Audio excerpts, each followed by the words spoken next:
integrity and honesty, well, they've got to find someone that restores that. But they need to do it very, very quickly. And my sense of it, Colin, my sense of it is the idea that he stays as Prime Minister for the next 10 weeks or whatever it may be. I think that's going to start to fracture very early next week. Darren, have Tory MPs spoken out already and said it's not tenable for him to go on, and maybe Dominic Raab should step up? So there is this real discussion, isn't there, within the Conservative Party about what should happen in the kind of days and weeks to come. I think there is certainly a view that it's not sustainable, that the timetable the Prime Minister seemed to be suggesting this morning that he would like to be in there until party conference, which is the start of October, is too long. This movement, where lots of Conservative MPs also feel very comfortable that he's even in there now and want him to go essentially immediately, I'm not entirely sure. I think the compromise is going to be somewhere in the middle, and people do seem to be kind of coalescing around this idea that we will see the start of this leadership contest properly on Monday, Tuesday of next week. They will get through ballots pretty quickly. Looks like the threshold to get on the ballot will be 20 Conservative MPs, and that they will whittle what will probably be a very large field down to 2 by the summer recess. Now, the summer recess is in less than 2 weeks' time. And then a vote of the membership by post, 3 weeks to return. In August. So we could be looking before the bank holiday in August. Yeah, I think like either the end of August, start of September, you then have a new Prime Minister in situ. It's kind of the plan. I think that most Conservative MPs would feel reasonably comfortable. So they tolerate Boris Johnson staying there over the course of a summer recess. Yeah, really what you're saying? Yeah, indeed, because that's what happened when, of course, David Cameron resigned. Yeah. He remained as Prime Minister. No, that was cut short because Andrew Leadsom dropped out of the race and Theresa May became leader. There's not really been... Because people talk about Dominic Raab, haven't they? People even talk about Theresa May coming back as an interim Prime Minister. We've never really had that in British politics before. There's never been kind of like an interim Prime Minister in between two. And I think the Prime Minister has obviously damaged himself an awful lot this week, the way that he's handled himself. But the sense is that I think what they don't want to do is damage the party even further in the division by chucking him out really suddenly. But Cameron went and May went through policy failures. Yeah. The loss of a referendum, the failure to get a Brexit deal through, the humiliation in the European elections are coming fifth. These 59 letters talked about decency in politics, trust, honesty, integrity. If that's how they felt when they wrote the letters today or yesterday, I say it's quite difficult. It's going to be very difficult for ministers. I mean, they still have... I mean, this morning, when Michelle Dolan resigned as Education Secretary, after who'd been 48 hours, less 36 hours in the post, there was no ministers in the Department of Education. Extraordinary. There was literally not one single minister in a pretty big government department. I mean, it got to the point, this is why the Prime Minister left, the government could not function. The government was not functioning. But what's going to happen now? Are those ministers going to go back and serve under a man that you rightly pointed out they claim is distrustful, has got no integrity, and someone they're not prepared to work under? In saying that, there clearly are, we've seen that with the cabinet appointments today, James Cleverly in education, Greg Clark at Levelling Up. Greg Clark, who had the whip withdrawn from Boris Johnson back in 2019 because he defied him. There clearly are people prepared to step up and say, you know what, not a big fan of yours. Robert Buckland, a good example. He called on him to go yesterday. He's now the Welsh Secretary. But the cabinet... it's ridiculous. It is ridiculous, but they would argue we are doing this because the cabinet and the government still have to actually function, and we're going to step up short term to do those roles. Right, and Boris Johnson then still in charge. Boris Johnson's still in charge, but the whole point, as you well know, the power is draining from here, from Downing Street. It's draining from here, and it's going across the road to the Palace of Westminster, because everyone's attention will now very quickly switch from this guy to the runners and riders of that leadership race. And it is absolutely fascinating who they are. I mean, we're talking about potentially the man who lives now in number 11, Nadhim Zahawi. He left the cabinet looking pretty gloom-faced, must be said, earlier on today.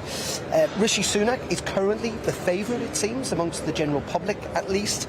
But Liz Truss, who's on a plane back from Indonesia, almost certainly will run. Will Penny Mordaunt run? Will Tom Tugendhat run? Frankly... Suella Braverman, who walked into number 10. I did cheekily ask her whether she was going to emerge as Prime Minister.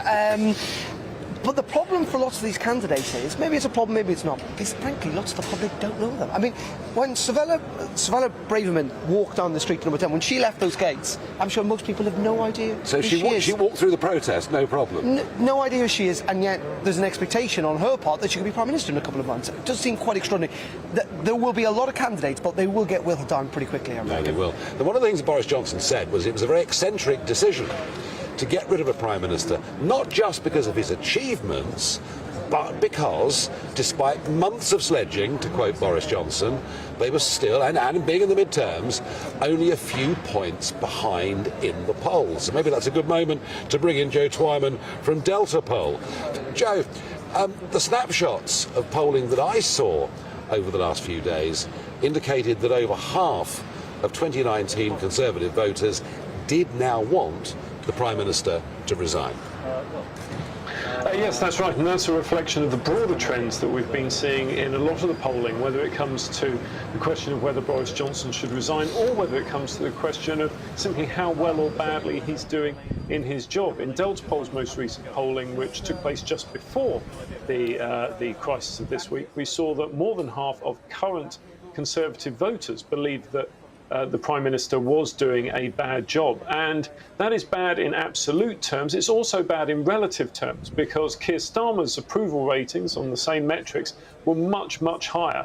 And this is a situation that had been going on for some time and really looked like it would be extremely difficult to turn around, because it's all very well ratings and other measures being poor, but when every metric, whether it's management of the economy, whether it's simply voting intention, whether it's leadership ratings, when all of those metrics point in the wrong direction, you can see why people perhaps look forward to the next election and look over their shoulder. Yeah, no, I get that. So, I mean, the story that the Johnson loyalists have been putting out, doing the media rounds, is nearly 14 million people voted for him. It was wrong for MPs to remove him, given this massive level of support that Johnson has in the country. But your argument is that kind of half of that really is gone. Yeah, I mean, it's all very well saying that 14 million people voted for him, but the key there is past tense. They voted for him in 2019, and yes. Since then, and of course it's worth remembering that before then he hadn't really had an opportunity to establish himself as Prime Minister at all. It'd simply been a series of arguments over Brexit and votes in the Commons that had failed to get through. Since then, we've had the COVID pandemic, where it is certainly the case that his ratings did very well. But really, since that has moved out of the main focus of public opinion, time and again, scandal after scandal, difficulty after difficulty, his ratings have really suffered. And you can see why, quite reasonably, people within the Conservative Party and outside the Conservative Party would say, well, yes, the situation in 2019 is clearly not the same as the situation in 2022. So how far ahead in the polls as we speak would you say the Labour Party are, just now? Well, right now we don't know, because there hasn't been any voting intention polling since the resignation. What we know historically is that actually resignations of party leaders recently, so David Cameron and Theresa May, they didn't have much of an impact on the party's ratings. When Boris Johnson actually became leader, so after Theresa May's resignation and after the leadership election, we did see an improvement in the Conservatives' fortunes, but only by about 4 or 5%. And so at the moment, I would say Labour are probably between 8 and 10% ahead, which is where they've been up until this moment. And really, the results have so far remained unchanged since the local elections. Final thought, Joe, if I may. Darren McCaffrey, our political editor, was just saying that Suella Braverman, somebody that holds senior office, Attorney General in this government, walked down Downing Street into the crowd earlier and no one knew who she was. Isn't that going to be a potential problem, that any of the people potentially that could win the crown from Boris Johnson just aren't known for the general public? That's certainly true. People have been asking about, well, what do the polls say about who's best placed to replace Boris Johnson? And the answer is that in most cases, more than half of people say they don't know because they don't recognise those names. Because if they do recognise those names, the people are famous perhaps only for one thing. And so, really, all of those polls are meaningless. The battle for leadership starts now, and as each of the candidates puts their arguments across, tries to get noticed, that will have an impact on the polls. Up until now, nothing's happened, but up until now, it's all been hypothetical. Judge Wyman, I agree with that completely. Ignore any polls you see in the short term. Ignore bookmakers' odds. They mean nothing until this campaign begins. Thank you for joining us. I'm going to hand you over now to Tom Harwood, who is over there on College Green, just down the road. Yes, Nigel, it's a veritable throng of politicians still spilling around here on College Green. Everyone has their piece to say, and clearly it has been an incredibly momentous day in politics. It's one of those days where all the various tents pop up here on this small patch of grass outside Parliament, where politicians say their piece and much speculation takes place about what will happen next, because that's where the conversation is moving to at this point in time. That's where everyone is looking forward to. Most people are ignoring the sort of conspiracy theories that abound on social media about how Boris Johnson might stay on forever. Clearly, what is happening now is an orderly transition of power. Yes, Boris Johnson staying on for several weeks until that next party leader is picked. There has been some suggestion, not least from the leader of the opposition and indeed some backbench Conservatives, that Boris Johnson should stand down in favour of a caretaker Prime Minister. That initial speculation does seem, if anything, to be dampening down now. We're going to see the words of the 1922 committee executive at the start of next week, laying out that timetable for this leadership election. And since 2001, the way that Tory leadership elections have worked is the members of Parliament whittle it down to just two candidates, and then those two candidates go out to the Conservative Party membership, a group of between 100,000 and around 160,000 people, we think. The last time it was counted, it was 160,000. We don't quite know the movement of how many party members have moved on or joined since then, but it's going to be within that region who decide between those final two candidates. Last time round, it took 46 days since the resignation of Theresa May to the appointment of Boris Johnson. Will it be a 46-day period this time? Well, who's to say? What we do understand, however, is that Sir Graham Brady, the chairman of the 1922 committee, wants the parliamentary process of this leadership election, i.e. the whittling down to those just two candidates from what stands to be now a very, very broad field of candidates, many of whom, as you've been discussing, may not be the biggest household names in the world. Well, that process of whittling down to just two candidates, the 1922 committee hopes will be done by the time of recess. So just a couple of weeks to go, really, for that process to take place. In 2019, that process was MPs voting every Tuesday and every Thursday to whittle it down one by one, or indeed, if people wanted to drop out in between those votes, more than that. Perhaps we'll see more regular votes, given the short amount of time until recess, and then, of course, the contest is taken out to the country, and that might be the more exciting media-focused element of this contest. Perhaps hustings taking place across the country, but certainly it seems by the autumn, likely by September, there'll be a new Prime Minister.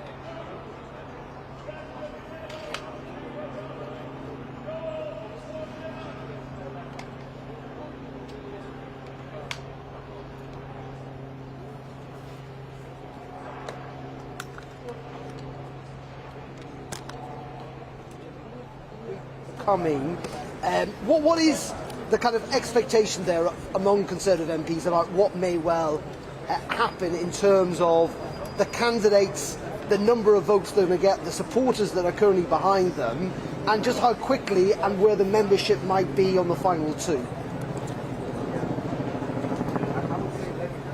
Yes, Darren, I didn't catch the beginning of your question there, but I think that was a question about the amount of time that it might take and the number of candidates that might stand. At the moment, at least a dozen names are being discussed amongst members of Parliament and indeed commentators. Nascent campaign teams getting underway, beginning indeed. Some of those campaign teams being made up of the former special advisors to those members of Parliament who left the cabinet just recently, and really we're going to be seeing some of these names pop to the fore, start making appearances, maybe even campaign launches in the next 7 days. Because of this expedited process of whittling down to those final two, we might well see some pretty speedy campaign announcements. Getting together those campaigns is never an easy feat. We already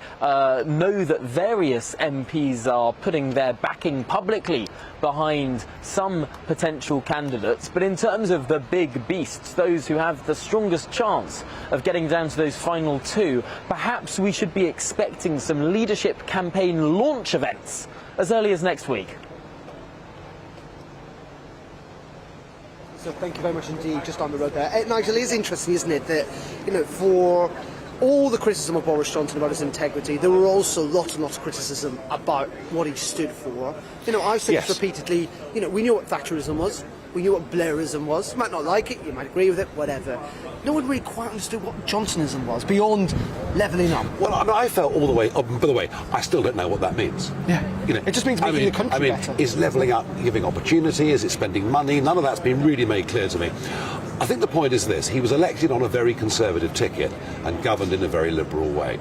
There is no doubt about it. That big shift in the Red Wall towards the Conservatives, the key issue was controlling the borders, and hence what's been going on in the Channel. Even though in real numbers it's small compared to legal immigration, just the visibility of that's caused a problem. I think the rush to net zero, the reliance on the Nimco Alleys, the Lord Goldsmiths, the trendy London set has proved to be unpopular and not particularly conservative.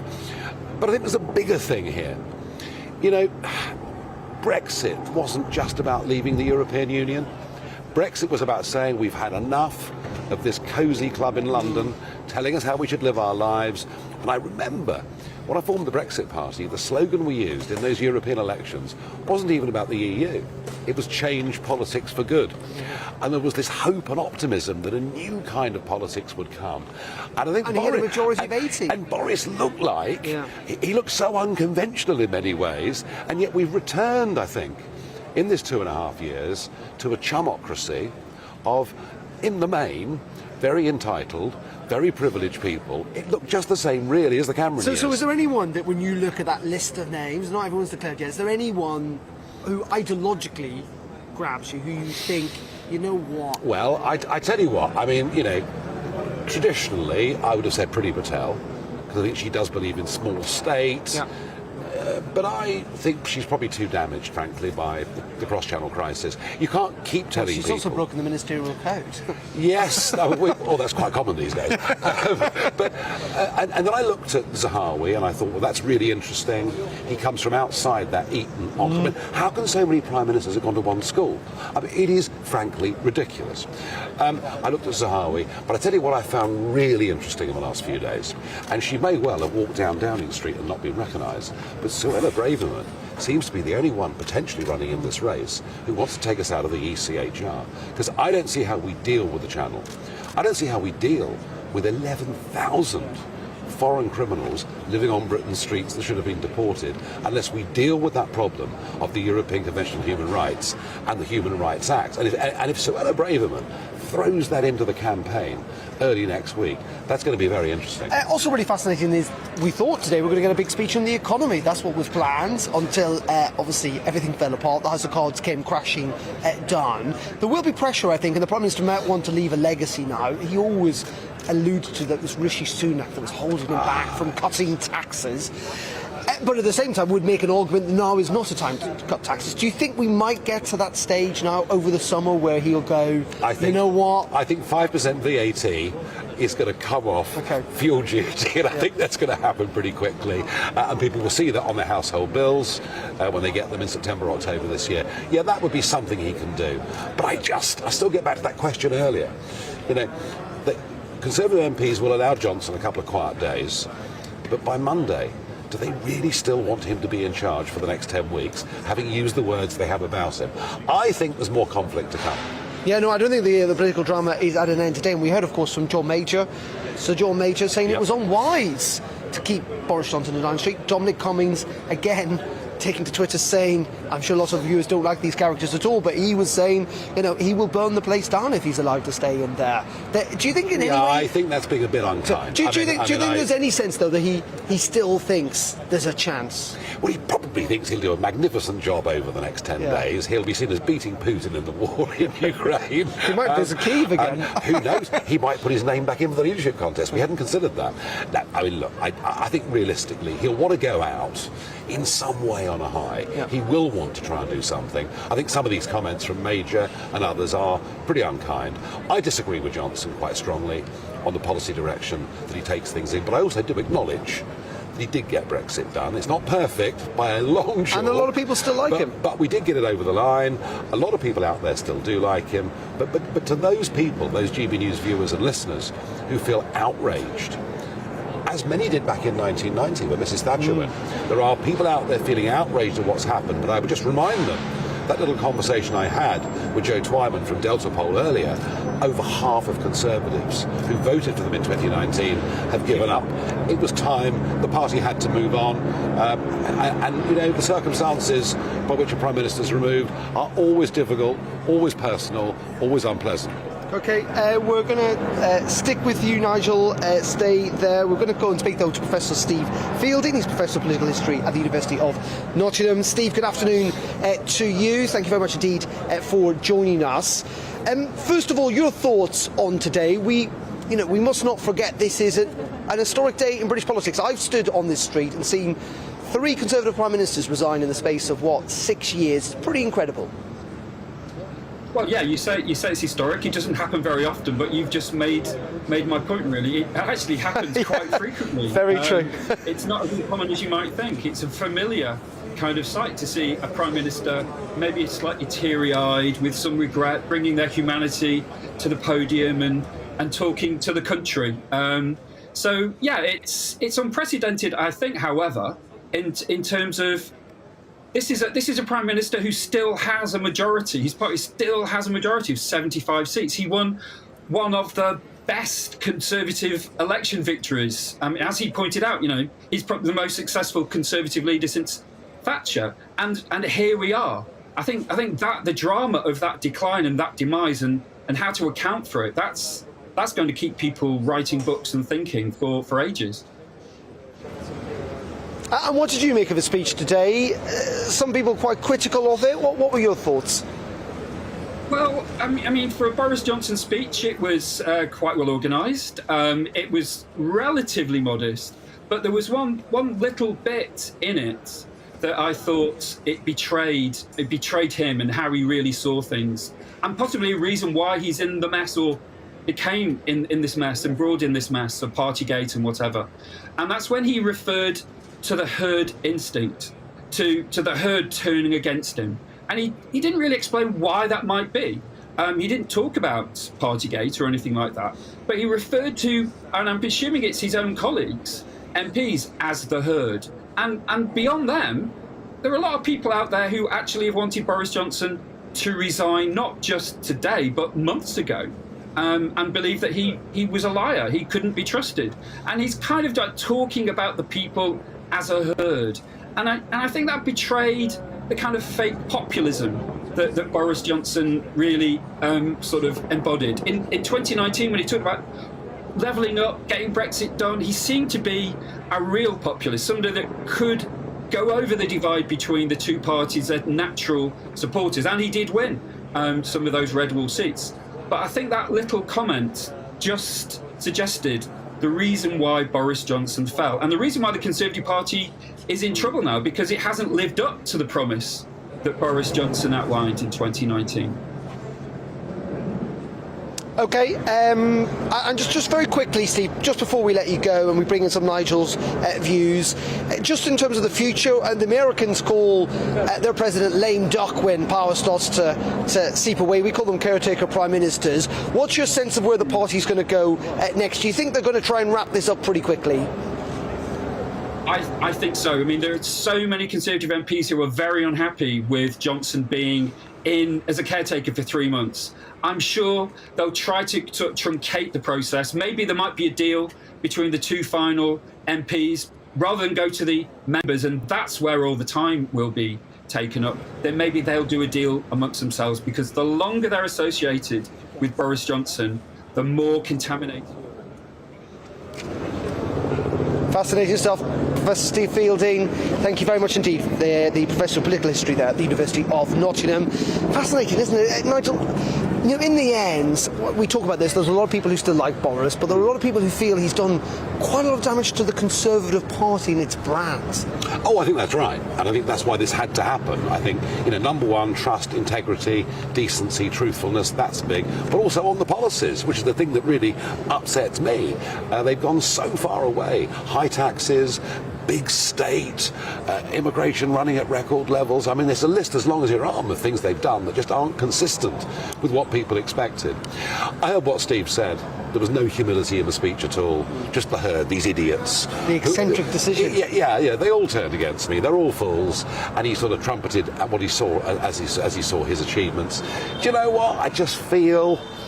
And I've been more critical of him than almost anybody. He's allowed a valedictory speech. But you know what? Do you know what? Don't kick a man when he's down. Yeah. He's had a pretty rough day, and isn't that the thing? I always think about Boris Johnson. This is a man, when asked why he left journalism and got into politics, he said, "Well, journalists don't have statues built to them." And I remember a party conference last year. People were talking about this being the Johnson decade. This was a man that was going to win. He had the biggest majority since Thatcher in the 80s for the Conservatives. He was going to win the next election. We had to get used to Johnsonism. And yet, here we are today where he's going to struggle to beat Theresa May's tenure in office. Yes. He's going to be a Callaghan, a Brown, a second-rate, let's be honest about it, a second-rate Prime Minister. Yes, a second-rate Prime Minister, but in terms of history, and all right, I could say, look, he joined the Brexit campaign at 5 minutes to midnight. But he did join the Brexit campaign, and it was important that he did. And somebody had to cut the Gordian knot in 2019, and Johnson did that. And nobody can take that away from him. As I say, I felt for months he ought to go. I felt for months he was taking the party towards an electoral cliff edge at the next election. But on a day like today, I think let him have his moment. I'm not going to kick him whilst he's down. There will be friction next week. There'll be more calls from the majors and people like that for him not to have this 10-week period. I suspect ultimately the party probably will let him have it. And just very finally, the election's less than 2 years away. The polls aren't that bad for the Conservative Party, but the economy's going to get a lot worse. Let's be frank about that. Do you think the Conservatives could still? I mean, it would be unprecedented, I think, for them to win what would be fifth term? Only if it would be a fifth term. Only if they learn the lesson of Brexit, which isn't just about leaving the EU. It's about completely changing the shape of British politics. It needs radical reform and change. It needs a House of Lords that's got rid of an electoral system that has a degree of proportionality, a postal vote system that is cleaned up, bring back trust into the whole system, and maybe even a mechanism by which people can call referendums on big issues if they wanted to. If they did that and became the party of radical reforming change, they could win a fifth term. And in the space of 30 seconds, you're on air at 7 tonight? Yes. I assume there's only one topic in town. There is only one topic in town. I mean, we'd love to talk about other things, but... Well, we can talk about how nice the weather is. Well, we could talk about that, but no, we'll be talking all about this at 7 o'clock with some great guests. I expect you'll be there too. Indeed. Nigel Farage, as always, thank you very much indeed. That's it from live outside Downing Street this afternoon. We'll have continuing coverage from here. Tom Harwood is on College Green. Lots more guests in the hours to come. Of course, Nigel on air from 7 o'clock tonight. And Mark Stein will be live at 8, Dan Wootton at 9. But we will leave you on Downing Street at the moment on this historic day, the day in which Boris Johnson announced he's going to stand down as Conservative leader. The battle now will be how long he remains as Prime Minister. Let's head back, first of all, though, at the top of the hour to bring you the very latest news headlines.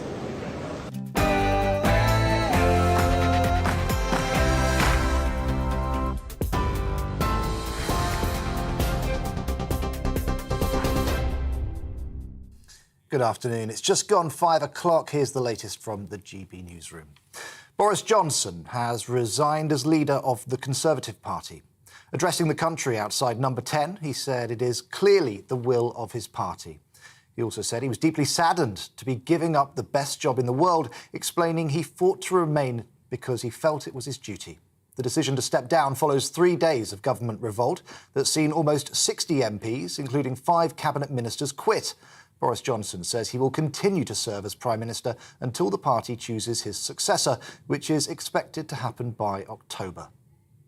I've tried to persuade my colleagues that it would be eccentric to change governments when we're delivering so much and when we have such a vast mandate and when we're actually only a handful of points behind in the polls, even in mid-term after quite a few months of pretty relentless sledging, and when the economic scene is so difficult domestically and internationally. And I regret not to have been successful in those arguments, and of course it's painful not to be able to see through so many ideas and projects myself.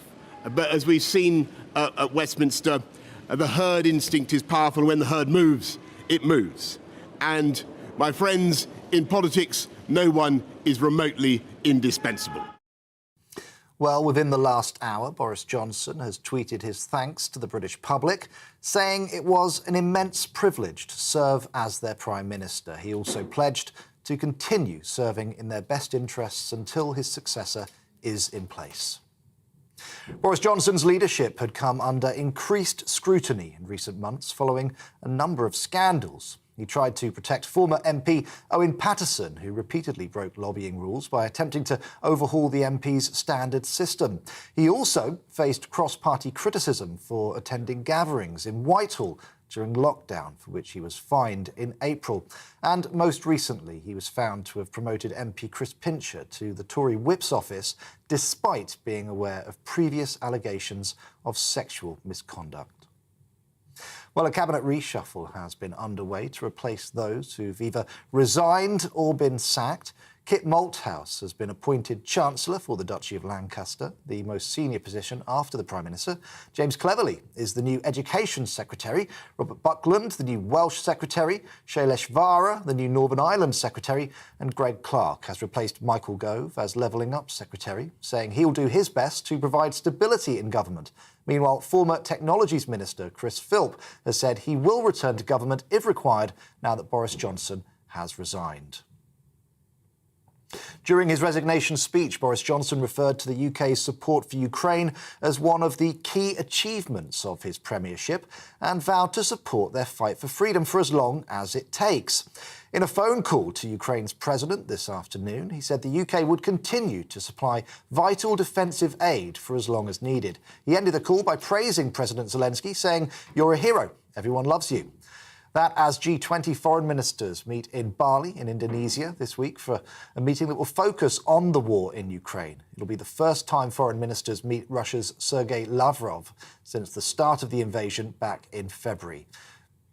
You know, the assistance to Ukraine we give is not just one person, you know, we're not me, not the Prime Minister, it's the whole effort. Actions matter in all of this. And, you know, while the Prime Minister will be incredibly sad to leave this post, he has led from the front on Ukraine, as he had on COVID and obviously Brexit. And I think that isn't lost on many people. But the whole of the political system is supportive of what we're doing in Ukraine. I don't expect that to finish at all. That was Defence Secretary Ben Wallace. Now, strike action by hundreds of British Airways staff at Heathrow Airport has been suspended after the airline agreed to improve their pay. Workers at Heathrow demanded a reversal of a 10% wage cut during the pandemic, but the union says an agreement was reached after extensive talks today. The pay offer will now go to union members for a ballot. This is GB News. We'll bring you more as it happens live. Now, back to Colin.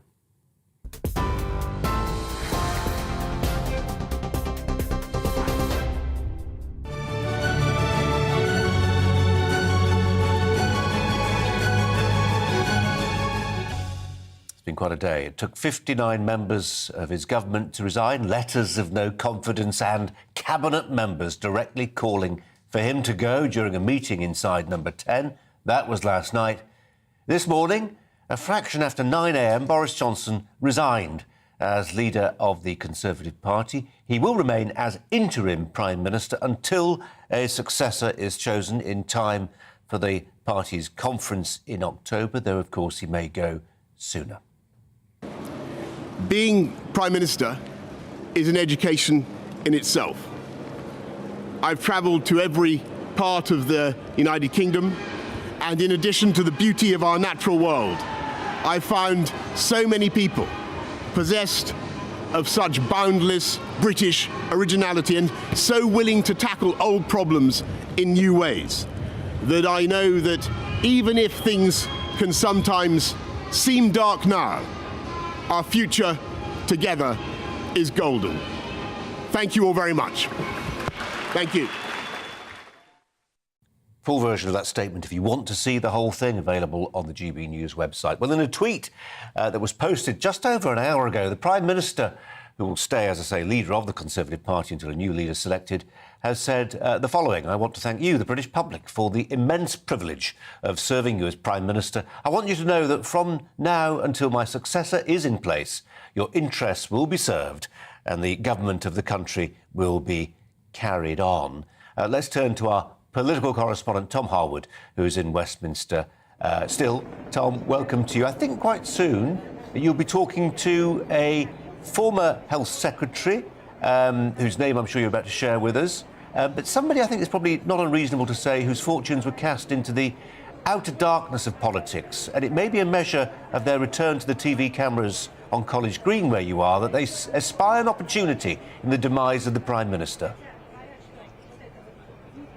Quite possibly, yes. We hope to be speaking to none other than probably the most famous health secretary that the country has had in many, many decades, Matt Hancock, who, of course, graced our television screens for nigh on 2 years during the COVID pandemic, becoming one of the most recognisable faces in the country. Well, I can tell you he's doing the media rounds here on College Green this afternoon, and we will be hoping to speak to him very, very soon, because this is what the whole conversation is turning to now. After the leadership psychodrama, the internal politicking of the Conservative Party about when Boris Johnson might go and how he might go, the conversation now turns to what comes next, because whilst the political corpse of the Prime Minister is barely cold, if we want to use such vivid a metaphor, all of the conversation of the members of Parliament that I've been speaking to out here on College Green, just opposite Parliament, and indeed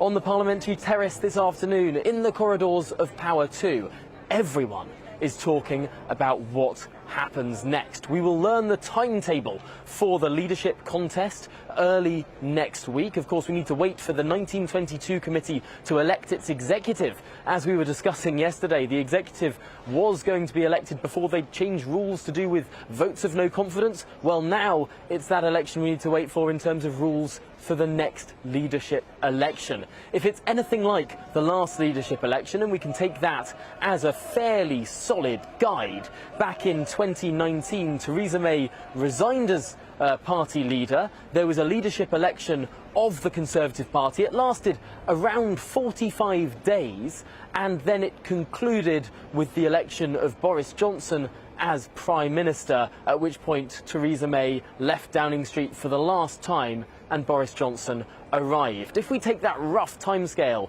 we'd be looking at early September for the next Prime Minister's arrival in Downing Street. Boris Johnson having a few more weeks, just over a month left in office. However, there have been some suggestions that it might be a slightly more sped up timetable in one respect. We're waiting for summer recess in terms of Parliament going on summer holiday, for want of a better term, in just a couple of weeks' time.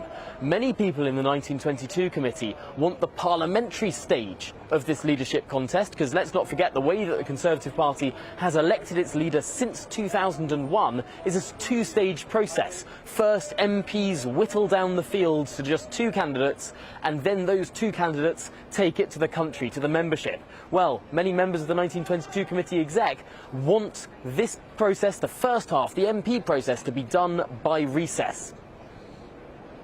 Tom, thanks very much indeed. Well, can it really be true? Matt Hancock on manoeuvres. let's turn to a former health minister who knows his way around the Department for Health, Norman Baker, who's alongside me. Former Health Secretary. Can I use the phrase disgraced Health Secretary, Matt Hancock, back on manoeuvres? Yes, I don't know if he's on manoeuvres or whether he's just rehabilitating himself, but clearly he is making himself available to the TV cameras. He has a view to express. I don't suppose he wants to stand for leader, but he may want a cabinet position back. And that's the game? I think so. I mean, look, it's all to play for now. There's a blank sheet of paper. And we don't know who will be leader of the Conservative Party. We don't know who that person will want to choose for their ministers. But clearly people have got an eye on the main chance. Yeah. And right, they should have. Yeah? Why shouldn't they? This is a Darwinian struggle, as the Prime Minister said. It's a struggle. You know, why shouldn't they? If politicians are there, they want to achieve what they can in public life, and you can achieve more as a minister than you can if you're not a minister. Norman Baker, for now, thanks very much indeed. Loads of you, as you'd expect, emailing in. And I have to say, it's a pretty one-sided correspondence as we look at it. Let's see if that's reflected in what I'm about to read to you. Abdul says, in my humble opinion, Mr Boris Johnson, as a great strategist, has already written his name amongst the greats of the United Kingdom alongside Margaret Thatcher. Ian, in all my years as a British citizen, I've never seen a PM worse than Boris Johnson. I think he's the worst Prime Minister we've ever had. We need a long memory to go back 200 years, but point taken. Sack him and trust the process. Angela says, getting rid of Boris is a bad decision by a Tory party that doesn't prioritise the people. Sunak and Javid are snakes. Plus those cabinet ministers bailing out on this country at a crucial time when we need stability. Boris has faults, but I can see his strengths, which would see us through very hard times. Kathleen, Dominic Raab as Deputy Prime Minister should step up as Prime Minister and lead whilst the Conservative Party holds a leadership election. The noises you can hear off, Norman Baker nodding in agreement. We're not going to go to Norman. We're going to go to the former editor of The Sun, Kelvin Mackenzie, who joins us now. Kelvin, welcome to you. You were here in the studio with me on Monday and you said you expected the Prime Minister to go within 24 hours. Your schedule was broadly right. Well, it won't be the first time, Colin, as you well know.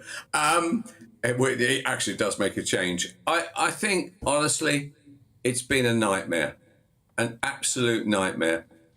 Boris couldn't have played his hand worse if Starmer had been organising it. It's been an absolute shocker. I don't agree with those viewers who are emailing and texting your show. He might have had a good game inside him. He never showed it, to be fair. It was said of him that he had two articles he could have written for the Telegraph. One of them said, I'm very much pro-Europe, and the other one says I'm hostile to Europe. And he wrestled over it and eventually went to the hostile over Europe. That is the reality of it. The truth is that there has been very, very little conservative policies out of Boris's number 10. They have been very liberal. There has been none of the Thatcher, which your emailer or texter attributed to him as a great man and a great leader. He wasn't either of those. I am enormously puzzled, to be honest, how the editor of The Spectator, a weekly political magazine, he had no interest whatsoever in the commercial outcomes. In fact, when he was the editor, The Spectator was doing very poorly. It's doing rather well now. And I earnestly hope that our next leader, the next leader of the Conservative Party, our next Prime Minister, is fiscally based. I want him to have a financial background. I want him to be able to add things up. The reason this country is completely in the cart is because we spent $400 billion giving money to people not to produce anything. When you do that, you have only one outcome. You have the disaster we have today, which is inflation, which even when the gas prices go down, and that will go down when hopefully, keep your fingers crossed, the Ukraine war comes to an end, right? We are still massively behind the eight ball financially. I do not want any other politician to come forward and explain to me why we're not spending enough money on this, that, or the other. Anybody who went to Boris with a hard luck story of any kind, he gave them a handout. The first thing I'd like a Conservative Prime Minister to say to me Oh, he was cut off. He was only just starting, and he was just talking about people who are fiscally sound. Kelvin was. I was just making a list of self-made millionaires who might throw their hats into the ring: Sajid Javid, Rishi Sunak, Jeremy Hunt, fortune through publishing, Nadeem Zahawi. Maybe you can think of others. Let's go back to Tom Harwood, who's got the former Health Secretary with him, Matt Hancock. Tom. That's right, Colin. I'm standing here next to the man who became really synonymous with the Johnson administration for almost 2 years, broadcast into every television screen of every home in the country during the COVID pandemic. A man who spent a lot of time with Boris Johnson. And Matt, thank you so much for joining us. I know you've been speaking to broadcasters out on the green this afternoon. Firstly, just your reaction to the conclusion of a remarkable 3 years of British politics. Well, I'm sad that he's going, and unfortunately, he'd lost the confidence not just of the parliamentary party, but of half of his cabinet, and he's had to go. But Boris Johnson has an extraordinary legacy, obviously delivering Brexit and winning that 80-seat majority, and then during COVID, having we were the first country in the world to have a vaccine and the fastest rollout in Europe. And then getting out of lockdown before almost any other country in the world. That was a big call that he got right, another one. And then uniting the West and standing up to Putin. So I think, this has been an extraordinary 3 years in terms of the amount of things that have been thrown at the Prime Minister. There's an awful lot that he got right, and he got the big calls right. I think that's fair to say. Well, Matt Hancock, you've been out of the cabinet for around a year now. Can't help but noticing you've been talking to a lot of broadcasters this afternoon here on the Green, and that there's a Tory leadership contest coming up. Now, I know you were a candidate back in 2019. You were one of those who competed against Boris Johnson. Is it in the back of your mind? Are you mulling over a second go, a second standing to be Tory party leader? No, I'm not going to be standing, but I care deeply about the agenda, about the platform, about what the next Prime Minister stands for. It's really important that we have a broad church Conservative movement, somebody who can attract, as Boris did, that broad support, traditional Conservative voters and new voters. And the reason this is so important is that the next election is likely about 2 years from now. We need to deliver in that time. But then we've got to also be able to get the support that we need to form the administration after that, because the risk is that you have not only Starmer, because he can't win on his own, and Labour have admitted that, but Starmer plus Sturgeon, maybe even plus Ed Davey, referendum on Scottish independence, probably another referendum on the voting system. This is a very, very serious threat to the future of our country if we Conservatives don't get the right leader who can have that broad appeal to the country. It sounds like you've got a lot of ideas in terms of where the Conservative Party should be, what should be being done. Have any leadership campaigns, nascent though they might be, approached you, and will you be playing a prominent role in what's to come in the next few weeks and months? Well, I'll certainly be sticking up for my constituents and making my voice heard, as I have been doing today. The reason that I'm out talking to you today and making these arguments is because I think it's so important that we get the what right in the next few days, and then obviously we'll move on to the who as Parliament, as MPs vote on who's next. Probably from next week.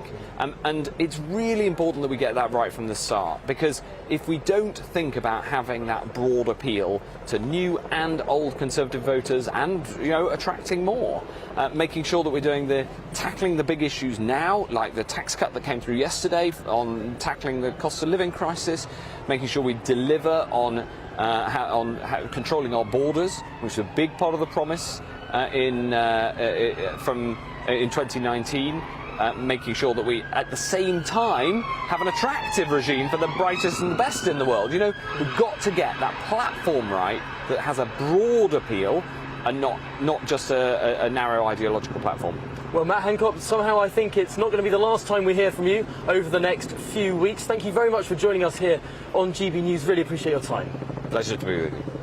Well, Colin, there you have it. The former Health Secretary Matt Hancock setting out his stall for where the Conservative Party really needs to be in this coming contest. What the next Prime Minister, whoever they may be, what they need to be getting on with. Tom, thanks very much indeed. Tom Harwood there in the company of Matt Hancock. We've been joined in the studio. Norman Baker has been here for an hour or so, former Health Minister. Harry Mount, editor of The Oldie, has joined us. Matt Hancock. Please, no, don't let him. No, just leave it there. Don't want him to come back into the cabinet, let alone, thank God, he said he's not going to be Prime Minister. But they are amazing, those MPs, due respect to you, Norman. But you can't ever push them down, can you? You would have thought he should retire into the wilderness, Matt Hancock, possibly with the famous revolver and the bottle of whiskey. But they hear an opening and they sprint down to St Stephen's Green, don't they? But, the word that was used by the Prime Minister, Norman Baker, was Darwinian. I mean, there's Matt Hancock. Goodness me, he's got the survival gene, and if his electors and his constituency are prepared to tolerate him, why not? Well, why not if he wants to? There's no bar on it. But I would just say that my approach to life is that when the curtain falls, you move on to a different stage. You don't try and get on back on the same stage. Yeah, I think, I've said enough about Matt Hancock. We should probably move on, but thanks very much. Let's get the thoughts of the Labour MP, Stephen Pound, who's been listening in to our ruminations. Stephen, welcome to you. Yeah. 24 hours in the life of British politics. Sum it up for us. An absolute morass, a Stygian swamp, a great stench of foulness, of confusion, of obfuscation, of mendacity, of pusillanimity. But probably one of the high points, with the person who actually got the Boris Johnson Brass Neck of the Century award, is Mr. Hancock. The man who actually started this whole ball rolling with this, do as I say, not as I do, who actually lit the fuse on the great sleaze bomb that's blown this party out of the water. How on earth can that man possibly claim to have any credibility whatsoever when on the one hand, he's a laughingstock, on the other hand, he's a person that the Tories absolutely detest and despise because he was the one who actually started this process off. Boris Johnson, not only has he done more for the unification of Ireland than anybody since Michael Collins, he's done more for the destruction of the Conservative Party than anybody, certainly anybody in the Labour Party. We should be giving him a medal. I mean, I'm obviously conflicted on this one because on the one hand, from the Labour point of view, having him in there is great. As long as Johnson is there, the Tories, couldn't run a whelk stall and they couldn't win, parish council seat.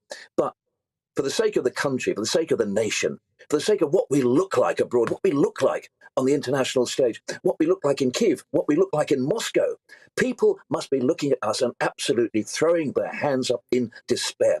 This country, because don't forget, it's England that is the mother of Parliament. It's not Parliament, it is England, which is the correct expression for that. This country, with its great tradition of democracy, the best we could come up with an incontinent clown who's inchoate and incapable of actually even holding his own party together. So we're now going into a period of utter and total chaos and crisis. And like the rest of the Labour Party, we want a general election. We want it now. Stephen, just a couple of points. There's absolutely no evidence of his incontinence, literal or otherwise. And on the verbally incontinent. But just on the point about Kiev, surely there you're wrong. Prima facie, you're wrong, because if there's one place in the world where they're looking on at this and just shaking their heads and thinking, hang on, he's the guy, the fellow with the mop of blonde hair, he's the one who walked down the streets of Kiev when they were still unsafe to tread. We like him. He's really stood up for us. Give him that, for heaven's sake. No. If he was standing in Borospil, he probably would actually get a few votes. I will give him that. I'm a generous and warm-hearted person, but that doesn't, on the great scale of parliamentary achievement, put that on one side. Put the destruction of the Conservative Party, the plunging of this nation into crisis, the destruction of any semblance of sensible governance, put that on the other side of the scale. And I'm afraid Borospil Central will have to wait without him for a while. Stephen Pound, there we have to leave it. Appreciate your time as ever. Thanks a lot. Let's bring some emails. So many coming in. Here's a flavour. Carl says, Jeremy Hunt as leader. Behave, he includes an exclamation mark to make his point. We voted for a Brexiteer. That is what we want. Take us out of the ECHR, reform the House of Lords, referendum on the monarchy, didn't expect that, penalise France for every dodgy dinghy and take VAT off fuel. Leo says both the Conservative and Labour parties always claim to offer democracy, but as always only seem to give us hypocrisy. All of the familiar suspects are tainted, new parties, and blood is needed. Another exclamation mark. Pam says, to add to your discussion on possible candidates to take over from Boris, I would like to say definitely not Jeremy Hunt, who is a Remainer. We want a true Brexiteer in post. John says, a sad day but necessary right now. My only complaint against this good man is that he did not use the 80-seat majority to accomplish the most contentious elements of Brexit and complete the great escape from the EU in his first 100 days. His instincts have been right all along, but when push came to shove, he lacked the vital ingredient of courage, vital in any real leader. Let's just turn back to my studio guest, Harry Mount, editor of the oldie, Norman Baker, former health minister. Harry, I don't know when your magazine's next out. I'm guessing you'll reflect this to some degree. Will you declare yourself sad or buoyed up by events? Well, it's a sort of tragedy. I worked with Boris for 5 years at the Telegraph, and he is, as you know, a keen classicist. He knows that hubris or pride leads to nemesis in great Greek tragedies, and there's another thing that leads to tragedy in those plays, which is having a fatal flaw. And Boris has got quite a few flaws, but his main fatal flaw is he's chaotic both in his personal life. Remember the picture of the people carrier, the inside Yeah, of? that's a perfect example, full of rubbish. And he's chaotic in running his work life. When he was at The Spectator, actually Kelvin Mackenzie was wrong there. Circulation went up under his editorship.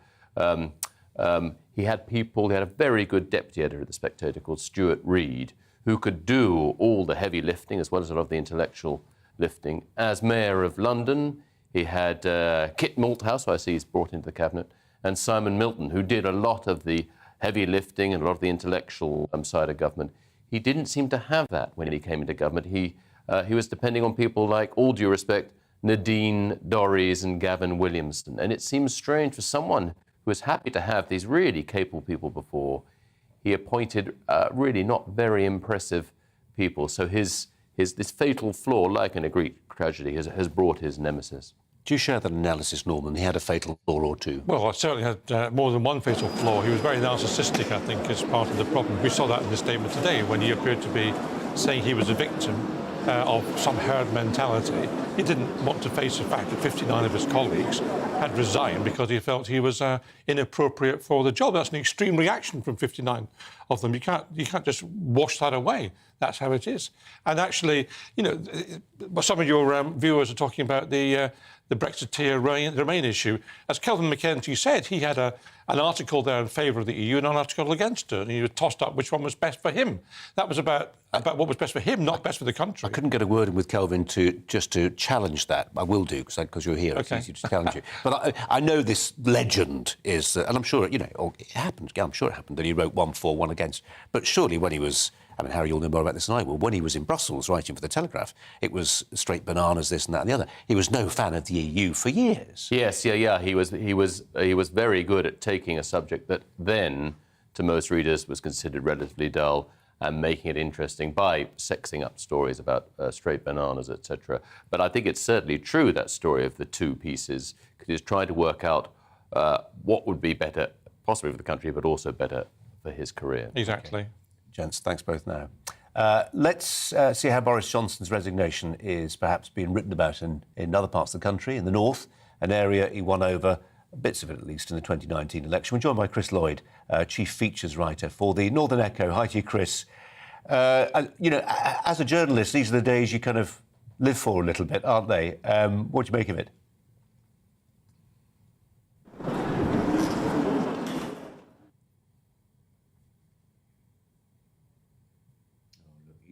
With the crossbow in the woods. We had no idea how this was all going to pan out today. So it's been really good watching. Not so good for the country, I think. We've been rather dragged through the mire here, but at least we have now reached a resolution. But it's an Alice in Wonderland resolution where the bloke has gone and yet he still stays. Quite extraordinary. Part of your patch, Chris, includes the Richmondshire constituency of the... I almost said the Chancellor. He's not anymore, Rishi Sunak. But I note from at least one poll today, he is the only the only senior Conservative politician who, head-to-head with Starmer, wins? Yes, he's pretty popular in his Richmond constituency. I thought he couldn't take over a couple of weeks ago. If Boris Johnson had fallen because of the Sue Gray report, it would have seemed very, very odd to replace one fined leader with another leader who also picked up a fine. He's had all of the shenanigans over his wife's tax affairs, and that's going to be the really big question for him about whether someone who is so phenomenally wealthy can really understand what is going to be a tsunami of real unpleasantness hitting people as the cost of living crisis unfolds. But he is actually a likeable, personal fellow. He's still a bit wooden on TV, I think, but people in his constituency have really warmed to him. Chris, I remember you commissioned me to write a piece from Sedgefield about one Tony Blair winning an election, one of several that he won, and those County Durham seats that form part of the Red Wall that feel like they've now at least been briefly taken into Conservative ownership. What happens to them? Well, that is a really, really good question. I'm going to say something slightly controversial here, Colin, in that Boris Johnson has left a legacy of levelling up. Or he's begun to, anyhow. It was very interesting at PMQs yesterday, where Ian Lavery, the Wansbeck MP, was desperate to get 100 million quid out of him for his gigafactory up in Blythe. And Mr. Johnson agreed to send that money. Similarly, there has been money for the Tees Works on Teesside. The Towns Fund is giving money into many ailing high streets in the area.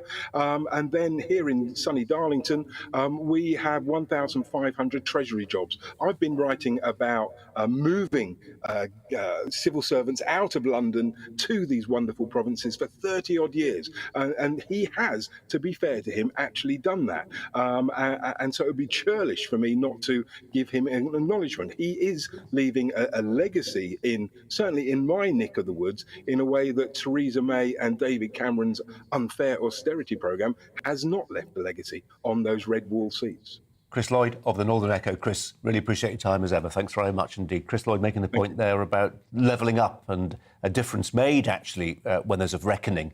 Looking back at Boris Johnson's time at number 10, got an email last week from somebody on Merseyside making exactly the same point, saying perhaps in London we don't always see the good that's been done in other parts of the country.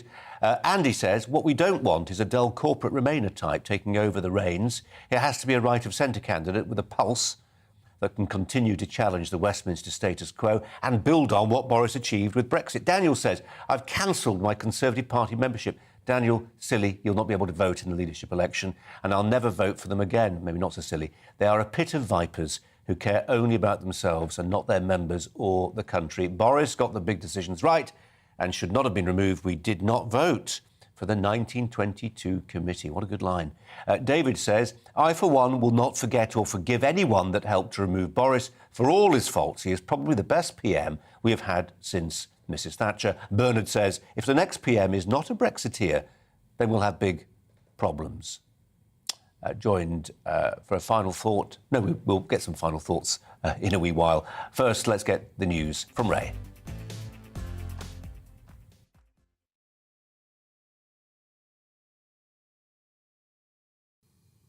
Just after 5:30, I'm Ray Addison. Here's the latest from the GB newsroom.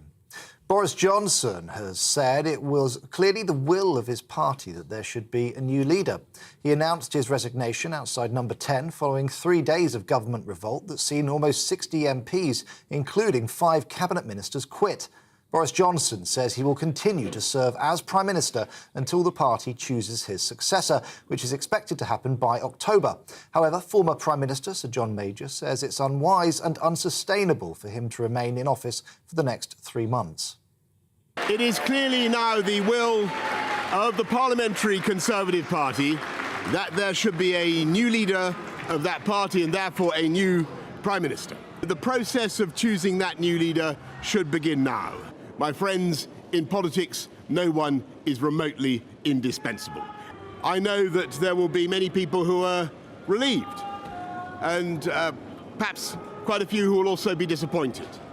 And I want you to know how sad I am to be giving up the best job in the world. But them's the breaks. Well, that was Boris Johnson making his resignation statement on the steps of Downing Street. In the last couple of hours, he's tweeted his thanks to the British public, saying it was an immense privilege to serve as their Prime Minister. He also pledged to continue serving in their best interests until his successor is in place. Well, during that resignation speech, Boris Johnson described the UK's support for Ukraine as one of the key achievements of his premiership. Downing Street says he spoke to President Zelensky earlier today, promising the UK would continue to supply defensive aid. It comes as G20 foreign ministers meet in Indonesia, coming face-to-face with Russia's Sergei Lavrov for the first time since Russia's invasion. Defence Secretary Ben Wallace says UK support for Ukraine will continue despite Boris Johnson's resignation. You know, the assistance to Ukraine we give is not just one person. You know, we're not me, not the Prime Minister.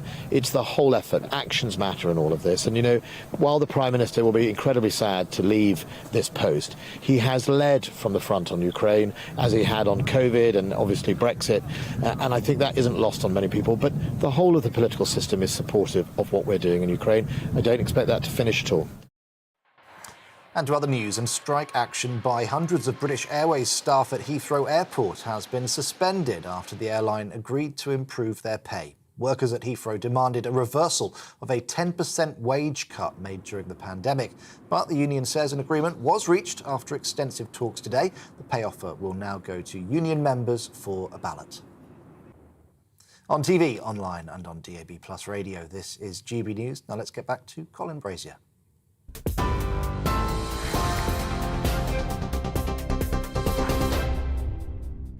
Direct Bullion sponsors the Finance Report on GB News for gold and silver investment. Let's get a quick snapshot of today's markets. The pound will buy you $1.201 and 1.181 euros. And the price of gold currently standing at £1,449.50 per ounce. Direct Bullion sponsors the Finance Report on GB News for gold and silver investment.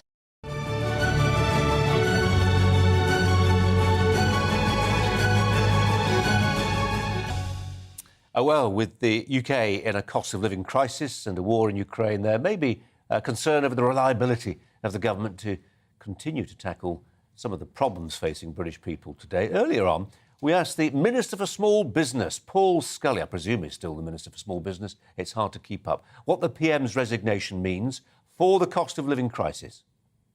Well, look, I think it's something we've got to look at. We're not going to do a budget here today, and I'm not the Chancellor, but I am still the Minister for Small Business, you're right, and I know businesses want to remain competitive. We want to remain competitive for inward investment as well.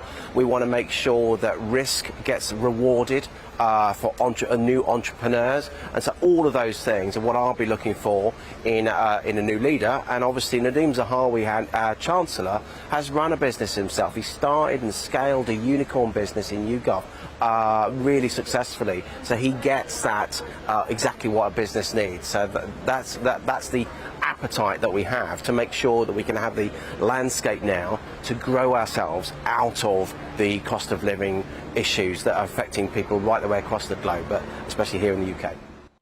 Cost of living on the minds of many people. One thing that was just getting onto the radar of constitutionalists was whether Her Majesty might, to some greater or lesser degree, get dragged into a constitutional crisis. There was a moment maybe late last night, early this morning, before Boris Johnson resigned as leader of the Conservative Party and in time Prime Minister as well, that people were just beginning to think it might take an intervention from the palace to move things along. Fanciful, maybe? Let's turn to Rafe Hadel-Mancu, the royal broadcaster and commentator. Rafe, welcome to you. Do you think at the palace they were pulling dusty volumes down from the bookshelves and having meetings, or was it never really going to come to that? No, there was never any chance of that. I think there are pretty established roles that are there, and the Conservative Party, the Parliamentary Party, was fully able to take control of the situation. There was no immediate urgency to that situation, and of course, even now, there's no actual constitutional precedent for having, say, an interim Prime Minister, for example. We don't even actually know what is officially supposed to happen when the Prime Minister dies. In 1953, when Churchill had a stroke, his private secretary had brief discussions, but he recovered from that. It wasn't actually until Boris Johnson went into hospital with COVID that we saw the first sort of delegation. So if there was a constitutional convention, it was actually established for the first time with Boris Johnson, with Dominic Raab. But the Prime Minister's role really is to ensure that there's a smooth transition of power. Nobody questioned Theresa May when she left office 6 weeks or so after she announced she was going to resign. David Cameron would have had an even longer period as Prime Minister, having announced his resignation, had Andrea Leadsom not left the contest, giving a coronation to Theresa May. So there's no precedent for a Prime Minister to step down in the manner that some of the MPs and indeed the Labour Party are calling for. Rafe, you know I agree with you on almost everything, but just on your point that there was no pressing urgency and no ever likelihood of the Palace having to look at this. I mean, I'm looking at a former cabinet minister like Julian Smith this morning, making parallels with the situation faced by Donald Trump. It felt like for a while like the Palace at least might need to look at this if Boris really was hanging on by every fingernail. Well, of course, the Queen has the right to advise and to warn, and so whether Her Majesty would have chosen to do that, but whether indeed she may choose to do that at their next meeting, we'll never know, but we're not privy to those discussions. But, you know, it's up. The mechanism exists within the parliamentary Tory party to get rid of the Prime Minister by simply changing the rules. And given that that was going to happen on Monday, once the new executive were elected, there was never any chance that the Queen would be involved in that in any capacity. The last time a monarch has dismissed a Prime Minister was in 1834 when William IV got rid of Lord Melbourne, and then in 1975 in Australia, you may remember, Gough Whitlam was dismissed by the Australian Governor-General. But those are they're called reserve powers because they're there after every other option has been exhausted, and we have exhausted every option. Rafe, as ever, thanks so much for your expertise. Really appreciate it. Let's turn to the Environment, Food and Rural Affairs Secretary, the Conservative MP, George Eustice, who's in Westminster. George Eustice, welcome to you. Pay a tribute to... Good afternoon. Hi. Pay a tribute, if you would, to Boris Johnson. Well, I think he should be judged by history, not by the length of his tenure, which is, as it turns out, going to be rather short, but by what he achieved in that time. And I think, in particular, what he'll be remembered most for is delivering Brexit. We had 4 years of trauma in this country as we tried to wrestle to deliver that referendum result. He came in, won the election, got the majority to get Brexit done, and I think that's how he'll be remembered. Scientific, but I have to say I probably read a score of emails today and 80% of them have included the word Brexit. There are many, certainly of our correspondents, who feel a debt of enduring loyalty. Quite often they're not people who are particularly politically engaged, broadly apathetic, indifferent to the political processes that we obsess about, but they feel a massive debt of loyalty to Boris Johnson for delivering Brexit. Well, I think that's right, because, you know, it's easy to forget now, but we went through, as a country, 4 years of trauma as Parliament tried to frustrate the will of the people, and with a hung Parliament that couldn't get anything done, and it led to the downfall, first of David Cameron, obviously, with that referendum result, and then Theresa May after that. And so I think to get it delivered is, you know, it's an important legacy, and I think that's what he will be remembered for. Farmers who you represent at DEFRA, amongst other interests represented by that department, amongst many farmers, including farmers who were absolutely firm and staunch supporters of Brexit. There's been disappointment, you must acknowledge that, George Eustice, disappointment in some quarters that the government's been keen, for instance, to sign trade deals with far-flung trading partners who may in time undercut British produce. There hasn't been the support for British agriculture, which many people were hoping for, and the importance of which they feel was underlined by lockdown and the fragility of supply chains. Boris let down British farmers. Well, look, there is some anxiety in particular about the Australia trade deal from farmers. There's no getting away from that. But it's also the case that we secured some staging in the liberalisation, 10 years of protection, and then a special agricultural safeguard after that. And it's also important to recognise that since that referendum result in 2016, we've generally seen quite a good recovery in farm incomes. Farm gate prices have recovered, farm incomes have gone up. We've actually guaranteed in cash terms the spending on agriculture policy during this Parliament. These are all positive steps forward, and we've also been able to switch off rafts of EU regulation. So yes, of course, people will always find a reason to say they want more done, or that they're not entirely happy about everything. But it's also important to recognise just how many benefits there have been from leaving the European Union for our agricultural communities. We've been able to shut down a lot of regulation, and we've seen a recovery in farm incomes. You have been one of the enduring figures in British government life. Will you be considering standing?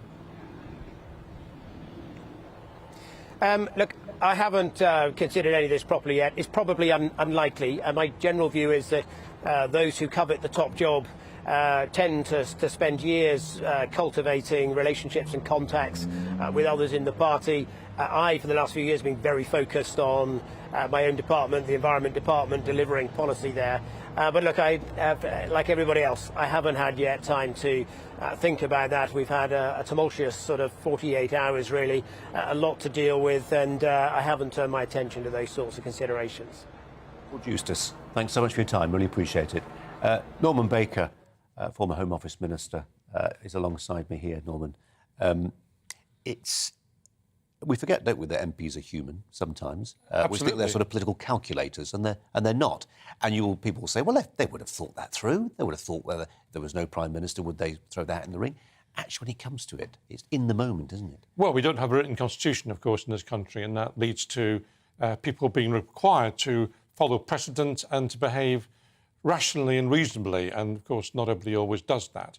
There's one example where the Prime Minister might have been involved actually in this situation, which helpfully didn't arise, which is if the Prime Minister had requested a dissolution of Parliament in a general election, and then the Queen would have to take a view, which I'm sure she's desperately keen not to take a view on, as to whether or not there should be a general election given to the Prime Minister, Boris Johnson, or whether she could refuse that on the basis that an alternative government could be formed within Parliament. That's the sort of time bomb she didn't want to have anything to do with, but nevertheless that could have arisen. You're answering the question in a sense that we posed to Rafe Hadel-Manku. I probably didn't express myself very well. I was meaning more the fact that people like George Eustice, who I just asked, are you going to stand, George? Oh, well, I've not really thought about it. Oh, come on, do you? But it's not implausible that come the moment people think, could I? Well, he doesn't want to answer the question. I don't blame him. It's very early days. He doesn't want to say yes or no to you. So what does he say? He said, I haven't thought about it, because that's what they're all saying until they've taken soundings, no doubt, amongst their own. I'd be surprised if George stands. I mean, I've nothing against George Eustice, but I'd be surprised. He's not a very prominent figure in the Conservative Party. I would just say, by the way, if I can, on farmers, he was somewhat complacent about farmers, and your question was quite right about that. He needs to go to Tiverton and Honiton, when you'll find that all the farmers who were solidly Conservative all had Lib Dem posters up this time round for the by-elections. That's really interesting, really interesting. Norman, thanks very much indeed. More emails for you. They keep coming in. Bernard says another PM will reverse all the good work Boris has done.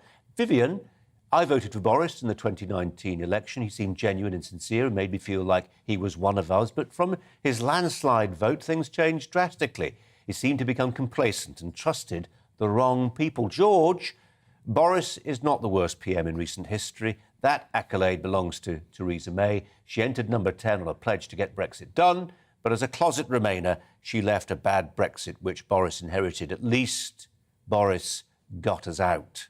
Jeff says all those cowardly Tory MPs backstabbing Boris ought to be thoroughly ashamed of themselves and hang their heads down in shame.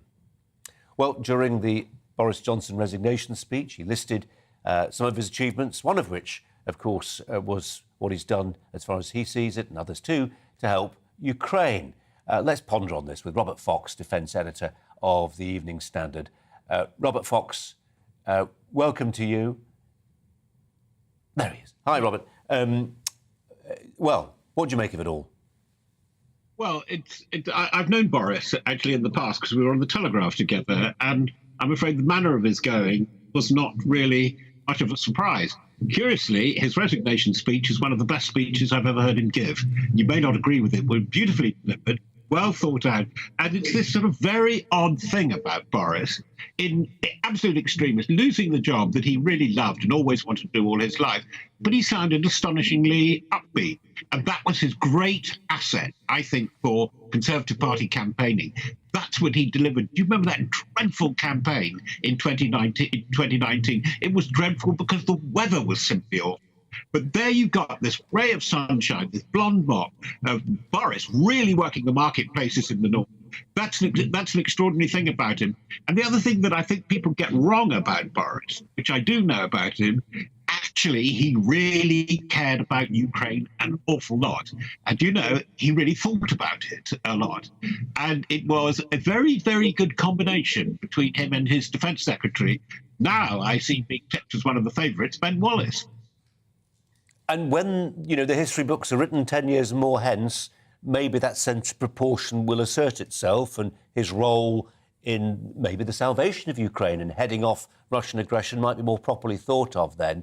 But just in terms of his early departure, and it is an early departure, we can all agree on that, can't we? We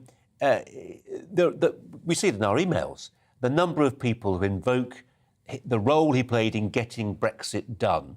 It's very easy sometimes, isn't it, in the media bubble that we live in, to ignore what matters to often, maybe, the bulk of our population. Yeah. But you see, but that is Boris's weakness. I would suggest, having known him, yes, he's very good. And he's very good at the big headlines. He's an absolutely marvellous colour writer. I mean, not superficial, but that's why those op-ed pieces in the Telegraph, Monday morning, a real pleasure, very well written. He's not very good at the detail. Details are boring. With what you've got to do over Ukraine now, where the UK has got to do an awful lot to train, to make sure the right ammunition stop and the right weaponry goes in, and UK advice is up there. It is UK, France and America that really count in all this, that is sending in the stuff. Boris really has set an example, and it has been followed. And I think that we do have to say that Boris, curiously, was very timely. Once it was clear the Russians were going to invade, and he got behind Biden. I wonder if Biden would have been so adroit. He was, for an old man of my age, he was pretty adroit. And I think Boris had a tremendous influence on him. Well, it's interesting you mention age. He's 58. Tony Blair, who recently floated, or at least some of his allies recently floated the idea that he might return to frontline politics, 69. To be an American president, you've not got going until you're in your 70s. So, you know, he's still relatively young. Yes, he disappears from the stage now, but he's not completely finished. No, because what he'll do, I suspect, and this is me, my old colleague, he will write a very amusing book about his time, but it will also be thoughtful. And then he can prepare himself. And I think the next phase of Boris, and it will be a kind of world stage, will be really quite interesting. It's very difficult to predict, but I don't see him disappearing at all. Well, he wanted to be world king. Maybe he gets a big gig at, you know, one of those UN-type World Banky. Not big enough. Not a big enough job for him, but interesting. We can all agree he's got an interesting future ahead of him. Robert Fox, thanks so much as ever. Norman Baker's alongside me. I read about this time yesterday, actually, Norman. I was saying it's too early to be writing his political obituary. It's not, but that's not to say it's the end of the story. It's not. Of course not. He is 58. That's quite young, dare I say, as being older than 58. And he's got immense talents, Boris Johnson. I mean, whether he was a good Prime Minister is a debatable point, but he does write very well. There's no doubt about that. He will be a fantastic after-dinner speaker. He will work the circuit in America and make a lot of money and amuse a lot of people. So he will, I think, go back to his writing, which is, after all, where he started as a journalist back at The Spectator and everything else. That's where he will go, and he'll do very well at it. That's what Churchill did. You know that. And I would just say, actually, that he did do very well in Ukraine. Let's give him credit where credit's due. He did lead the way, and I think Robert Fox is right to say that he brought Biden along with him. But the good thing is, as Ben Wallace said earlier on, I think that is now established British policy, not just the Conservative Party, but across Parliament. And I think our support for Ukraine will continue. Norman, for now, thanks very much indeed. More emails. Janet says, disgraceful from Boris's own party. Traitors, the lot of them. Sad day, and they'll come to regret their rotten behaviour at the next election. Kathy says, why has David Frost not put his name forward to be the next leader? He's a true Brexiteer. And she follows that with another one of those exclamation marks. Mike says, I would like to see Kwasi Kwarteng put his hat in the ring for the Conservative leadership. He retains respect, is a good orator, and he can hold his own when being interviewed. I think he's an ideal candidate. First time we've heard his name mentioned today. Bernard says Rishi Sunak would be a disaster for the Tories as leader. The Red Wall won't vote for him after this backstabbing of Boris. Well, if it was backstabbing, he wasn't the only one, was he? Just some final thoughts from Norman Baker, who's alongside me today. We've talked about his future. We've discussed his past, his legacy. What we haven't talked about is who you think should get the gig. I mean, it's not your party, so it's you, not, you haven't got to... I get It's not my party. I don't have a vote in this particular process at any level, but I would just, if I may be so bold as to give the Conservative Party some advice from outside their ranks. It's not about convincing people who are absolute Brexiteers. It's not about convincing people who are staunch members of the Conservative Party and have been for 30, 40 years. What the Conservatives have to do, what any party has to do, is to appeal to that middle ground who voted for example, Tony Blair in 1997 and voted for David Cameron in 2010. And it's those voters, those swing voters in the middle who will determine whether the Conservatives or Labour or a coalition or whatever wins the next election. That's what will determine it. So if I were advising the Conservatives, I would advise them to choose someone who will appeal to someone outside their ranks rather than make the truth faithful feel very good about themselves. So you say go for the middle ground. Where does that leave those people who voted for Brexit, those people who are writing to us now, and dare I say, they speak sometimes with a note of alienation in their voices. They do. But these were the people, Norman, who were pretty politically engaged. I spent years at Sky organising, moderating debates about how we can get the apathetic involved with the political process. They got involved in the political process, and the chattering classes said, oh, they're involved in the political process. We rather wish they hadn't. Well, they've got involved on one issue, and they got involved very heavily on one issue, and they feel it's now still important. What I would say is that I think Brexit is still working its way through, if you like, through the process. But we've got, there's no suggestion, I don't think, that there's any reverse in sight. I mean, we saw Keir Starmer this week putting out a statement on Brexit saying he's basically accepted where we are. So I don't actually think Brexit will be an issue at the next election for that reason. There's now a consensus that, rightly or wrongly, we are where we are. Can everybody agree that whatever happens, we mustn't have a repeat of what we saw at the liaison committee yesterday? And I don't for a second demur from their line of questioning. Yes. I simply suggest that for the office of Prime Minister to be almost subjected to a beating, a punishment beating by the senior MPs from all the select committees. Yes. It's not a great look for parliamentary democracy. It's not a great look, although you might argue that it's democracy at work if you want, but because they are representing the senior members of Parliament. And it came, of course, from the Conservative side as well as the opposition side. And personally, I was very surprised that Boris Johnson went along to that yesterday. I thought he'd find an excuse to cancel it. Norman Baker, lovely having you in. Thanks so much for your time. And we've really enjoyed your shirt as well, not the first time.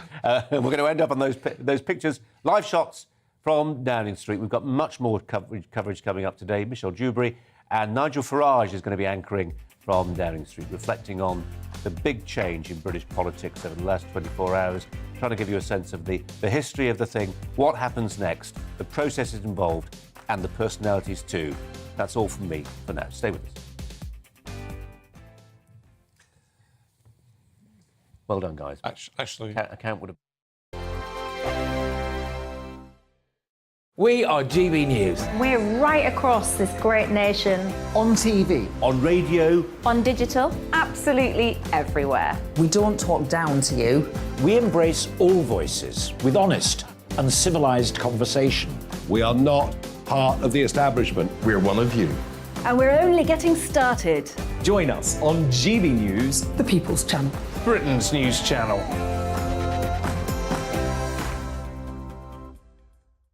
Hi there, it's Stephen and Anne.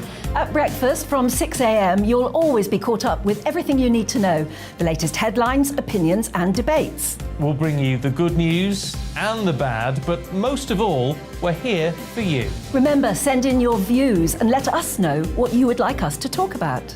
That's because we're your news channel. And every morning at 6 a.m, it's breakfast on GB News. My name's Tom Harwood and join me 9:30 a.m. every weekday for The Briefing, your one-stop shop for everything you need to know about what's going on in politics today. I wonder if this is a deal that might need to be like the biscuits in this factory, twice baked. Is there not an opportunity here to win out against the extremes? Tom Harwood, GBNews. What are you going to do about it? Things should have been done differently, and they certainly are being done differently. Don't miss it. The Briefing with me, Tom Harwood, 9:30 Monday to Friday on GB News. Where would you like to go? Just take me to the studio, please, mate. You know where you're going. I've got a show to do. Friday Night Feast on GB News, 7 p.m. And it's like nothing you've ever seen before. We take a different angle on the week's biggest news stories. The viewers and listeners set me some absolutely mad challenges to do. We tried to rehome a rescue dog. And yes, there's some other wacky stuff in there as well. I feel like I could take on the world. Well, that's that. Friday Night Feast with me, Patrick Christie's, every Friday, 7 till 9 p.m. on GB News. Be there.